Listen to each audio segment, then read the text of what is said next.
One of the most confusing things an ex can do is reach out, act interested, maybe even flirt a little bit, and then completely disappear. If you've experienced that, it doesn't mean that nothing is happening. In fact, there's 5 reasons that exes do this, and the last one is the one that most people never see coming. Number 1, they're checking to see if you're still there. Will you still answer? Will you still respond? Are you going to ignore them because you've moved on? They just want to see if they can get to you still. We often think that an ex is certain completely when they break up with you, and that they know they don't want to be with you anymore. But usually, if this was a good relationship, if there was some history to this thing, which means there was emotional intimacy, most likely, then this is something that they will ponder, they'll struggle with, they'll go back and forth on. But when there's pressure, which usually happens after a breakup, you want to keep the relationship and you will put some pressure on them to keep it. You'll put your feelings on the table so that they actually feel guilty that they're hurting you.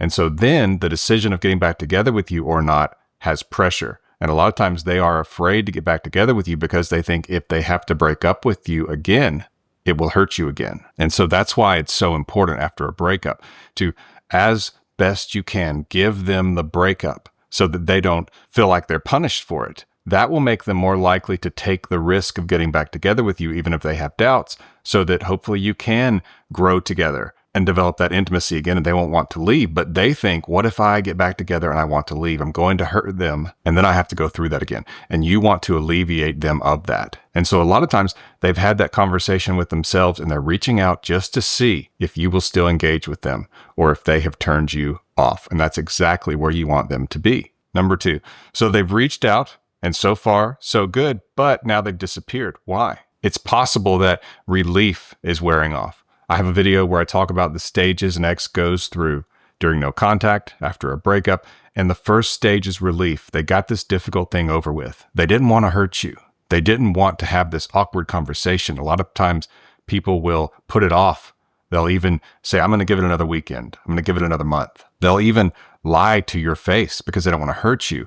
And they'll tell you that they still want to be together and that they will always love you. They can never leave you, things like that, even when they have doubts because they don't want to hurt you. And a lot of people are protective liars, but now they've gotten it over with.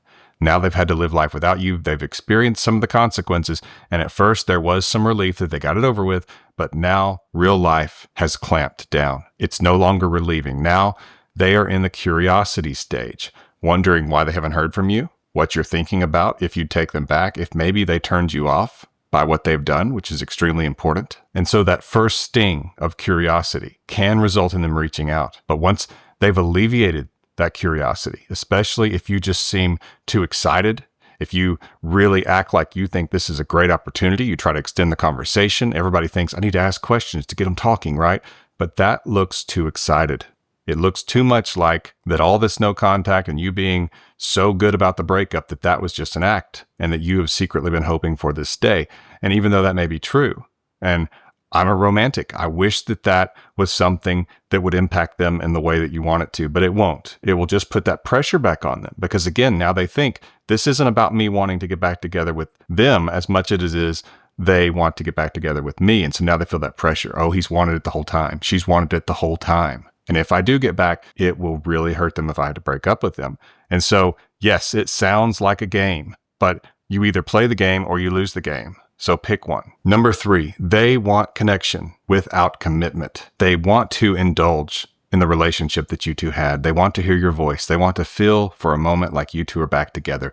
They want you to baby them through the relationship ending. Don't do it. Get my $7 reunion blueprint at reunionblueprint.com. It's just $7 and it's mighty helpful for your situation.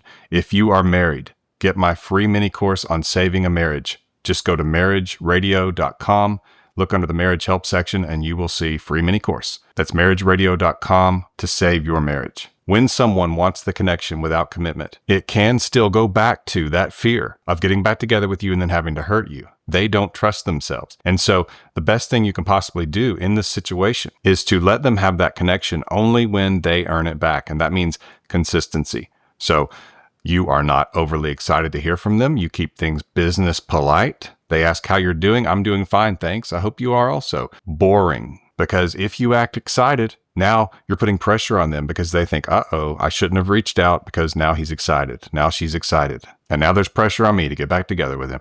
But if you were just business polite, they even feel a little bit of coldness from you, some reservation, which you should have. You should be reserved when you consider this person because they broke the relationship in two. They snapped it over their knee. They walked away from you. They exited your life. The person who does not exercise caution over someone who hurts them is a sucker because they often repeat it. So for your own good, you should show reservation. They should feel it.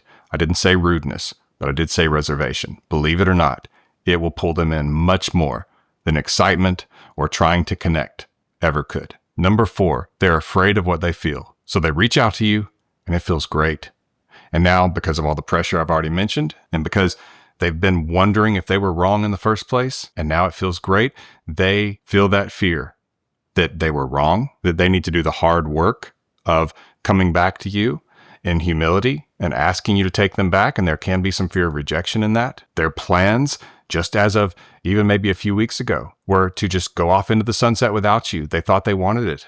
And if they want you, what are they giving up? Are they giving up freedom? Are they giving up all those cliche things that their committee of friends probably told them that they deserved and that they needed to go forth with joy and to ignore your feelings and to ignore their commitment to you because something better is waiting for them? And now they're drawn to you. And that can be scary when your plans are vulnerable to how you feel about someone.